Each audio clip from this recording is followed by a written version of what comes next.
Itu datang dari orang Sulawesi Utara sendiri ya, Iya. yang kecewa. Itu begini, berarti fungsi pengawasan itu memang tidak jalan ya? Iya, Saya tanya Pak betul. Sulaiman. Sepertinya di sana itu jalan suka-suka sendiri.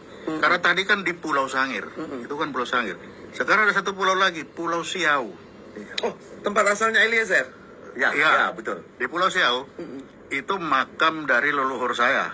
Oh begitu. Ya, ada satu makam dari leluhur saya itu Boki Abigail Ponto, Oke. yang bapaknya itu adalah Yakob Ponto yang ada sekarang di Sangkan Hurip.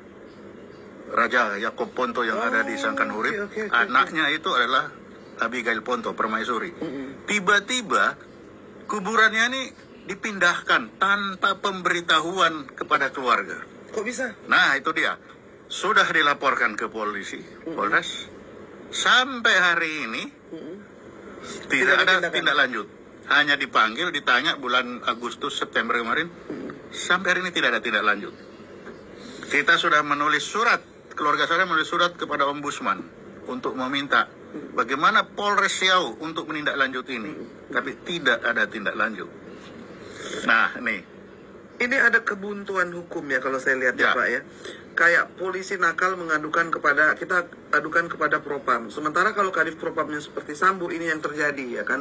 Tadi yang dikatakan oleh Abang Marvin mengadukan kepada Kompolnas ya kan. Tetapi Benny Mamoto sendiri tidak mendukung, malah akhirnya membuat perkara ini menjadi digelar tanpa Nama saya dan dihentikan pada waktu dan lalu. dihentikan, yang menyambutkan. seharusnya diteruskan ya. Iya. Jadi yang dilakukan oleh Kompolnas menjadi terbalik ya. Iya. Makanya tadi silakan, mungkin kalau ada pesan yang mau didengarkan kepada Pak Kapolri atau kepada Pak Mahfud, Ya, silakan. mudah-mudahan hal ini saya berharap didengar oleh Pak Presiden, Pak Kapolri dan Pak Mahfud MD selaku Menko Polhukam. Dan Ketua Kompolnas. Ya, ya selaku Ketua Kompolnas mungkin akan ada perubahan.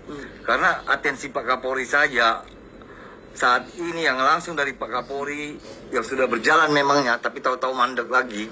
Karena saya menduga ada oknum-oknum kepolisian di Polda Sulut yang masih nakal. Ya, seperti yang saya sebutkan tadi, ada kasus di perbankannya yang saat ini masih menjabat. Seharusnya dengan dibuka kembali kasus saya ini, berarti sudah menyatakan bahwa penghentian lalu penuh dengan modus atau rekayasa. Itu yang saya harapkan, dan agar Pak Kapolri berwibawa di mata masyarakat. Atensi Pak Kapolri ini kan tidak dipandang saya anggap oleh Polda Sulawesi Utara. Oleh karena itu ada tindakan tegas dari Pak Kapolri. Kami berharap masyarakat dari perbatasan yang sudah jauh-jauh, dan saya bisa menyampaikan, Inang, saya dapat atensi dari Pak Kapolri. Saya begitu sulit masih mendapatkan keadilan. Bagaimana masyarakat yang tidak mendapat atensi dengan Pak Kapolri? Nah, itu banyak yang menjadi korban Ya. di Sangihe. Ya, tapi tidak sanggup bersuara. Jangankan di Sangihe, saya rasa di daerah-daerah lain juga banyak. Nah, tapi karena tidak sanggup bersuara untuk sampai ke Mabes, karena bukan biaya yang kecil, kami harus datang ke Jakarta, tidak tahu apa-apa, tinggal di hotel, Inang, harus cari ke Mabes, jumpa siapa. Aduh, saya sampai terenyuh dengarnya. 2 tahun. 2 tahun saya berjuang untuk itu sampai ketemu Pak Kapolri, dan sudah berjalan. Tapi itulah, saat ini ya terdapat lagi kebuntuan dalam penegakan hukum ini. Memang jalan terjal ya menuju keadilan, tapi semoga didengarkan, karena memang sudah terlalu banyak ya pengaduan seperti ini juga, Inang, tuh setiap hari. Tapi ini dari pulau terjauh, dari Sangihe sudah datang untuk membawa perkara yang 2 tahun tidak kunjung terang, tidak kunjung selesai. Artinya banyak korban-korban yang berjatuhan bahkan di ujung-ujung Pulau Nusantara, iya kan?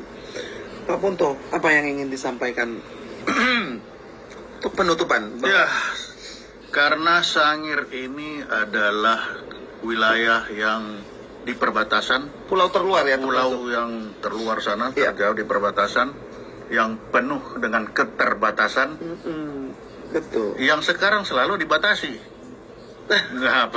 Dari harapan saya yang kebetulan berasal dari Sangir saya sana, supaya apa yang di jeritan hati masyarakat yang ada di wilayah utara ini yang diwakili oleh Pak Melvin Dan seperti tadi juga saya memperlihatkan, bukan hanya Pulau Sangir, tapi di Pulau Siau Pulau pun Siau juga. ada. Bukan hanya mafia perbankan, Bukan tapi perbankan, mafia illegal tapi mining.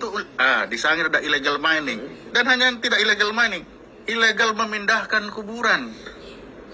Itu padahal ini memindahkan kuburan ada aturannya. Dianggap angin.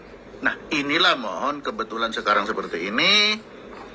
Pejabat sana Pak Kapolri kebetulan juga sudah terima kasih Pak Kapolri sudah langsung menanggapi apa yang di Pak Melvin. Sekalian Pak, tidak hanya kasus Pak Melvin, sekalian kasus-kasus yang lain yang di situ tersangkut tugas pokok Polri yang harusnya meluruskan itu, mohon sekalian diluruskan. Supaya dulu saya baca buku itu, sekali tepuk 7 nyawa. Ya betul. Sekali berlayar 2-3 pulau terlampau. Jadi ini Pulau Sangir dan Pulau Siau ini yang sedang dalam bahaya cengkeraman mafia. Satu ada mafia tambang, satu ada mafia bank, satu sudah mulai ada mafia pekuburan ini. Mafia kuburan itu baru saya dengar. Memindahkan seenaknya untuk mendapatkan tanah tempat kuburan itu. Pangeran Diponegoro berperang karena kuburannya dipindah. Betul. Bukan karena urusan lain. Jadi itu penting sekali. Iya. Ini sudah dari Agustus, September ini sudah tadi tidak ada tindak Abigail lanjut. Ponto itu ya. Kemudian Boki Abigail Ponto ya. Permaisuri artinya, betul. Iya, udah. Boki artinya permaisuri. Iya, permaisuri Raja Siau itu dipindahkan dengan tanpa memberitahu. Padahal jelas-jelas kita itu pelanggaran secara adat, juga secara pidana, lalu juga secara pertanahan ya, tidak ada haknya untuk memindahkan. Iya, tidak ada, dan termasuk itu sudah masuk di dalam untuk karena tua-tua ini. Leluhur. Ya, bangunan tua itu apa namanya? Oh, heritage. Heritage. Itu sudah masuk di heritage. Lebih dari 50 tahun toh? Iya, udah lebih. Iya, sudah masuk. Ya. Sudah masuk. Tuh, dipindahin. Cagar budaya. Itu dia, ini otak sudah sedikit. Jadi itu cagar budaya dilanggar begitu aja. Nah, inilah kesempatan saat ini ketika kasus Sambo ini sedang berlangsung. Sekalian mari kita benahi supaya rasa percaya kepada Polri ini kembali, rasa percaya kepada petugas hukum itu kembali. Sekali jalan. Diperlukan. Karena ini sangat diperlukan, karena ada ilmu intelijen itu menyatakan, mengajar kita, kalau menghancurkan satu negara, hancurkan dulu sistem hukumnya. Biarkan masyarakat itu tidak percaya kepada pemerintah. Disitulah hancur negara. Itulah sebabnya saya ribut, karena saya intelijen tahu bahwa ini adalah pekerjaan intelijen asing untuk meruntuhkan Indonesia. Dibuatlah hati sini. Dan mudah-mudahan para pejabat petinggi ini mengerti bahwa yang ada sekarang itu sebenarnya adalah penindasan rakyat. Bukan itu saja, bahwa itu adalah hasil pekerjaan negara lain yang menginginkan kita itu hancur dari dalam. Betul. Dan ingat, Indonesia dari dulu, kerajaan Indonesia dari dulu tidak pernah hancur dari luar, tapi selalu hancur dari dalam. Inilah yang harus kita jaga. Yes, kehancuran negara itu dimulai dari kehancuran hukum. Ya, silakan. Satu lagi. Satu lagi saya ingin, kalau ada satu Melvin, saya yakin ada beribu-ribu Melvin yang terjadi kejadian seperti saya. Betul. Mohon Pak Kapolri memahami dan menindaklanjuti hal ini. Kami di daerah sangat menderita dengan pelakuan-pelakuan seperti ini. Kami masyarakat kecil yang hidup pas-pasan, tapi demi mencari keadilan, kami meninggalkan pekerjaan yang berantakan, meninggalkan keluarga, hanya karena untuk mendapatkan sedikit keadilan. Mudah-mudahan Pak Kapolri tiba dengan kita dan mendengar hal ini. Karena saya yakin bukan cuma satu Melvin, ada beribu-ribu Melvin yang tidak sanggup bersuara sampai ke sini, Inang. Itu aja harapan saya.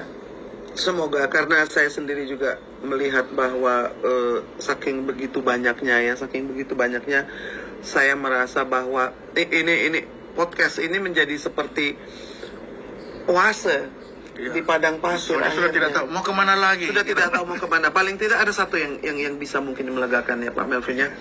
Ada yang namanya rekam jejak digital. Apa yang kita lakukan, himbauan ini, ya kan, suara hati nurani rakyat. Saya selalu percaya Vox Populi, Vox Dei itu akan dicatat. Yang terjadi ini, kita mengungkap kebenaran, mencari keadilan, akan tercatat selama ratusan tahun. Yang ada di YouTube, yang ada di sosial media. Karena kita menggunakannya untuk mencari